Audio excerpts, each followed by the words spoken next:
L'ONU l'a demandé, l'ONU l'a réclamé, les Nations Unies appellent ses États membres à rapatrier les prisonniers de Al-Hol, un camp au nord-est de la Syrie, plus de 60 000 personnes, des femmes et surtout des enfants qui représentent près de la moitié de cette population carcérale dont personne ne veut. Disons les choses, personne ne veut accueillir sur son territoire des ressortissantes qui ont brûlé leur passeport pour rejoindre Daesh. Parmi ces femmes, il n'y a pas que de blanches colombes. Les enfants n'y sont pour rien, nous sommes d'accord sur ce point.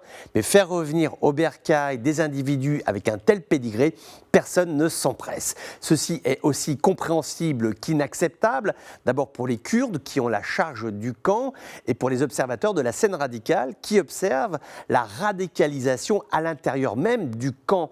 Des meurtres engageant les modes opératoires de la période 2014-2018 se produisent, des scènes de décapitation, puis de vengeance, des tentatives d'évasion parce que des prisonnières n'en peuvent plus. La dégradation sécuritaire est prise très au sérieux par l'ONU car cette dégradation est structurée. Plusieurs femmes n'ont pas renoncé à l'allégeance à Daesh. Elles entendent régner, entre guillemets, sur les autres prisonnières, perdurer un modèle autoritaire et barbare, celui du groupe État islamique. La corruption aidant, il y a des armes blanches qui entrent dans le camp, aussi des armes à feu également. Déjà, le climat dans un camp de prisonniers est pesant, mais là, nous avons affaire à un vrai foyer de tension qui amène les Nations Unies à dire et à redire « ce n'est pas possible, cette situation ne peut pas durer », même si c'est difficile à entendre.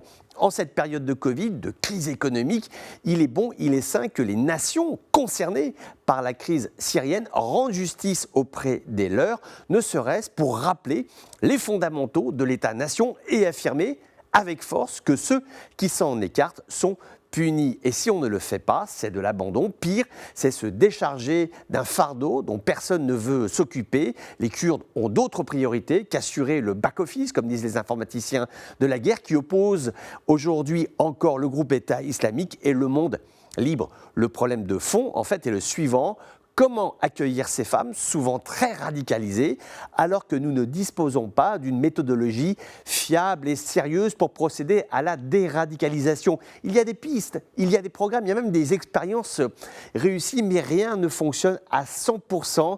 Face à l'incertitude, nombre de pays ne veulent pas prendre de risques, car on le sait, il y a parmi ces prisonnières de Al-Hol des terroristes en sommeil.